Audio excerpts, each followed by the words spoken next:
What's up everyone? Welcome back to the channel. Today I'm going to show you how I lit and shot this environmental portrait using nothing but the corner of my parents' backyard with an old dilapidated shed.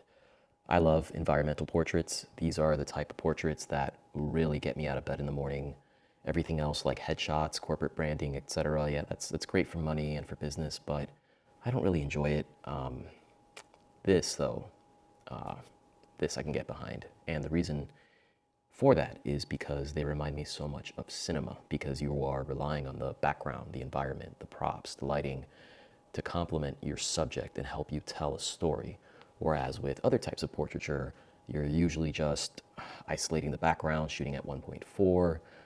I find them a little bit stale, a little boring, so this is what I love to do. Now, the challenge with this is that most of my stuff is actually on a moving truck right now, so I only had a couple of flashes and some flexible LED panels, so I had to really think about how I was going to use a mixture of constant lights and flash, which can be a little bit difficult because LED lights are not as powerful as my flash units, so they require you to shoot at lower shutter speeds or higher ISOs or faster lenses to get the most output out of them.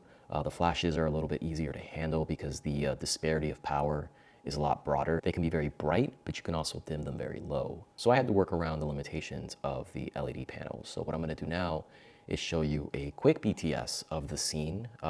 This is my parents' backyard. There's kind of like a shed in the back that it looks a little bit overgrown because my dad has a bunch of potting boxes with herbs that are kind of overgrowing, and the window on the shed, you know, has seen better days, and that entire section of the backyard honestly has seen better days. And when I was walking around it one day, it just kind of looked like something out of The Walking Dead or The Last of Us. I could easily see some post-apocalyptic like campsite, and the idea just kind of formed, and well, you know, I just had to do it because I have a week here with not much to do, and I wanted to flex my creative muscles a bit, so here we are.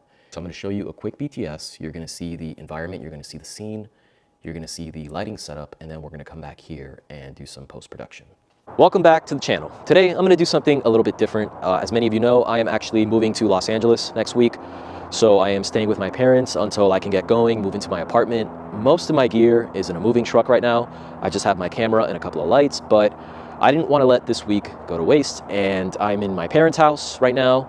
And I thought, what better way to show how to create an awesome environmental portrait with minimal resources, with whatever you have in your environment. Anything around you, whether it's an old shed like we have here in my dad's backyard, or a laundry room or a basement that you're not using, anything with a couple of props, some motivated lighting, can get you an awesome environmental portrait with some cinematic vibes. The way we're gonna light this is to have it motivated by the props and the practicals behind me. We have a window light coming out of the shed, and that is actually my Falcon Eyes 18DX, I think it is. It's one of those flat LED panels. It's bicolor. I want it to look like there's a lamp inside the shed, and then we also have a lantern over there. These are going to be our motivated light sources. I do have a Godox 1200 Pro over here with a large 55-inch parabolic umbrella. That is going to actually be the main key light on me. It is what's going to be giving me that exposure, but it's going to be motivated by the light behind me. Now, in the first frame with me in it, this light will be in the shot, so we're going to create a composite to get a plate so that I can paint it out of Photoshop later. The other light is actually behind the shed. I am not going to go back there because it's kind of dangerous and dark, but it is just bouncing off the white wall on the shed, and it is creating just a little bit of lift in the shadows behind me. The fence and the foliage behind me is very dark. I don't want it to get crushed completely, so it's just going to provide a little bit of lift, a little bit of blue moonlight. And I actually do have an orange gel on this flash because this flash is daylight balanced. So I wanted to match the practicals, which are very warm. So that's something to keep in mind. And as far as props go, we have a machete, and we have some toilet paper and some whiskey, because I feel like these are the essentials for surviving a post-apocalyptic future or the 2020 pandemic. And the final ingredient is some Tiffen Glimmerglass 3, and that is going to give us a little bit of softness, a little bit of grunge into the image, and also provide some nice blooming halation in the highlights. And that is the gist of the setup, and that is it. We are good to take our portrait. We're going to snap some shots, take it into Photoshop, and then take the edit over from there. All right, we're back. Let's get started on the post-production. So here we are. Here is our raw file, and you can see here the 55-inch parabolic umbrella.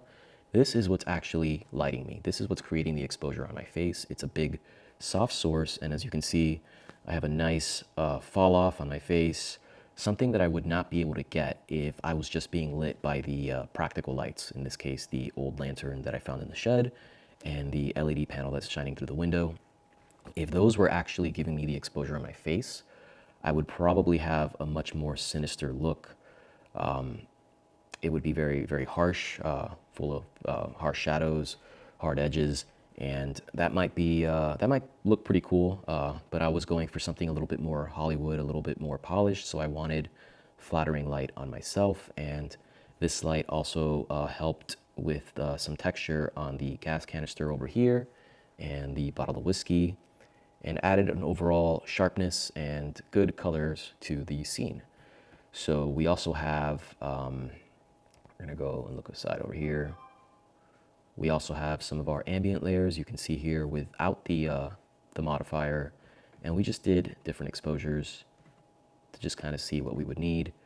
You can see over here that the flash that I have behind the shed is just bringing some light to the fence. I don't want to draw too much light in there, but I didn't want it to go completely black, so that's just doing that. And we have our really bright ambient frame over here, and this is just to kind of fill in some shadows around the edges. And what we're going to do is go into Photoshop, and here we are. You can see I've already edited the image. This isn't going to be like a fully comprehensive Photoshop tutorial. There's already plenty of stuff out there that can teach you how to replace a sky or how to clone stamp something out, but this is more about the theory and the why, and just kind of like the process behind everything. So first thing we're going to do is get rid of this light. As you can see here, I use the frame without it, just painted it out. Very simple. You can also do this if you were shooting video. If you were static on a tripod, you can bring the light into the scene, light your subject, and bring it out. Obviously, if the camera's moving, it's a little bit trickier, but this is what I love about environmental portraiture, is that you can light it the way you would light a scene in a movie, because the practical lights in the scene are motivating the look of the subject. And we brought in some of our higher exposure, as you can see here, just to fill in some shadows. And then we brought in a sky from an earlier image, because we shot this at twilight, and at this point the light is just dramatically falling with every second. So by the time I got a pose that I was happy with on myself, the sky was completely black. So I just brought in an exposure from earlier in the evening, and I added a curves adjustment over here just to bring it down to balance it out with the rest of the scene. And then what I did was a sky replacement. I cloned out this tree over here. It was a little too distracting. All these wires a little distracting. So I wanted just a cleaner sky. It's a little bit more pleasant.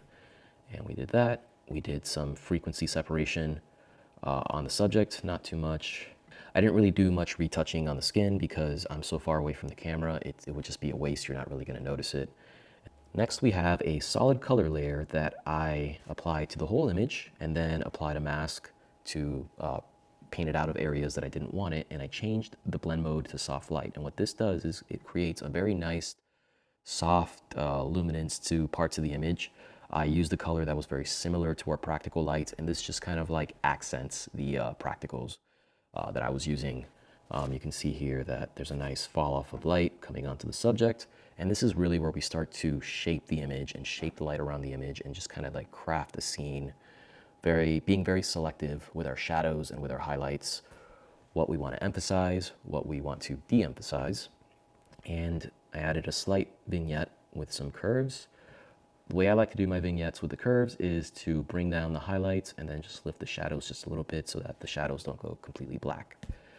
And then finally, I use this plugin here called Infinite Color. Highly recommend it. It creates some very unique and interesting cinematic looks with a couple of clicks. You are, of course, free to color grade yourself using the tools in Photoshop or in Capture One, but I find that this plugin does a pretty damn good job. And what's cool about it is that you can control all the parameters. So you have like color balance curves, gradient maps, etc. Same thing here. And you can drop the opacity. In this case, you can see that the opacity is only at 25%. And this just kind of gave me a baseline cool orange kind of tone. And then I stacked another look that I liked and just added a mild adjustment. Again, that's only at 20%. I adjusted some colors in the hue saturation, and then I fixed some areas with Liquify around my jacket. And then I use this plugin called Alien Skin Exposure 4 to add some fog into the image. I did not have my haze machine. Again, it's in a moving truck. So I was very bummed that I could not use practical haze on site. So I just added some in post, not too much. And then finally, an overall curves layer to bring everything down. But I masked certain parts of the image out. As you can see here, it was a little too bright, the whole thing. So we brought that down a bit. And then finally, what we did was,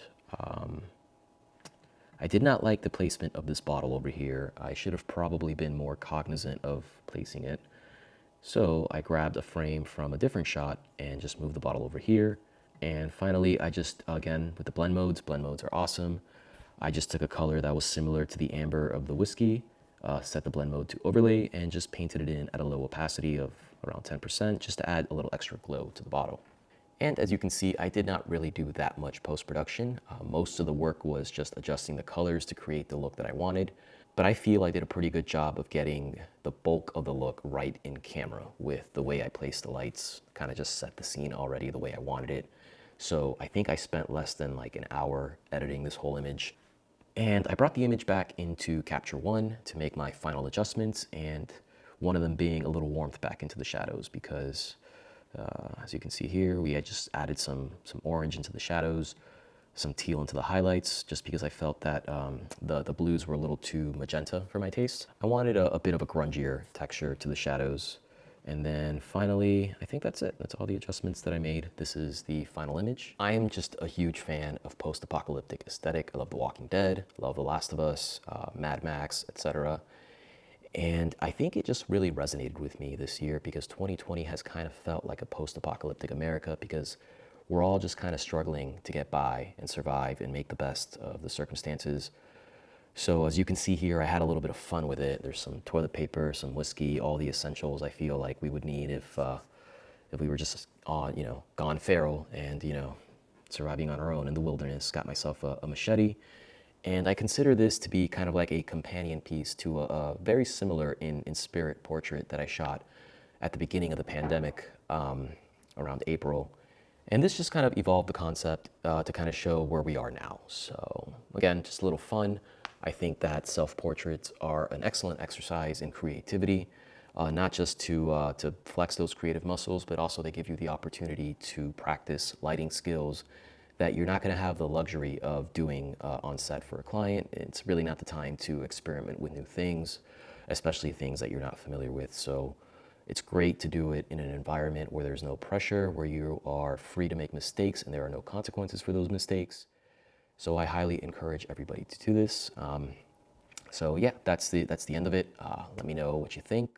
Leave some comments. Always love to talk shop. I like to respond to as many as I can. Subscribe, follow me on Instagram, and I will see you next time.